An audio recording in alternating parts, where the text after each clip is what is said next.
ឯកឧត្តមហ៊ុនម៉ាណីស្នេហាជាតិដ៏រឹងមាំ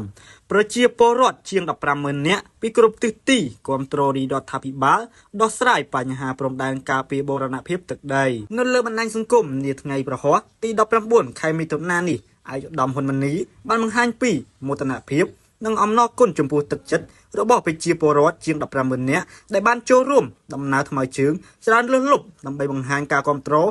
ដ្ឋាភិបាលក្នុងការដោះស្រាយបញ្ហាព្រំដែនកម្ពុជានិងថៃឯកឧត្តមហ៊ុនម៉ាណីមានប្រសាសន៍ថាព្រឹត្តិការណ៍ដំណើរថ្មើរជើងម្សិលមិញនេះបានបង្ហាញយ៉ាងច្បាស់អំពីជំរឿននៃឆន្ទៈទឹកចិត្តក្តីស្រឡាញ់ដែលកូនខ្មែរមានសម្រាប់ប្រទេសជាតិយើងឯកឧត្តមហ៊ុនម៉ាណីបញ្ជាក់ថាទោះបីជាការរៀបចំផ្សព្វផ្សាយរយៈពេលត្រឹមតែ 2-3 ថ្ងៃប៉ុណ្ណោះប៉ុន្តែព្រះសង្ឃពុកម៉ែបងប្អូនក្នុងរាជធានីនិងមកពីបណ្ដាខេត្តនានាគ្រប់មជ្ឈដ្ឋានគ្រប់វ័យជាង 15,000 នាក់បានចូលរួមដោយបង្ហាញពីជំរឿននៃទឹកចិត្តការគិតគូរការព្រួយបារម្ភដែលក្តីបារម្ភនេះសារបញ្ជាក់ពីក្តីស្រឡាញ់ដែលកូនខ្មែរម្នាក់ៗមានសម្រាប់ជាតិយើងជាមួយគ្នានេះឯកឧត្តមហ៊ុនម៉ាណីបានមូលនីតិនិងមានបំណងប្រាថ្នាតែមួយគឺចង់ឃើញប្រជាជាតិមានសុខសាន្តតរៀងទៅដូច្នេះចំពោះករណីតានតឹងនៅព្រំដែនរវាងកម្ពុជានិងថៃ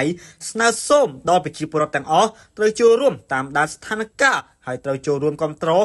ដ្ឋាភិបាលកម្ពុជាសម្ដេចនាយករដ្ឋមន្ត្រីនិងកងកម្លាំងយើងនៅជួរមុខដែលខិតខំប្រឹងប្រែងទាំងយប់ទាំងថ្ងៃរកដំណោះស្រាយដោយសន្តិវិធីលើបញ្ហានិងត្រៀមខ្លួនជាស្រេចដើម្បីការពារបូរណភាពជាតិទឹកដីបើមានការចាំបាច់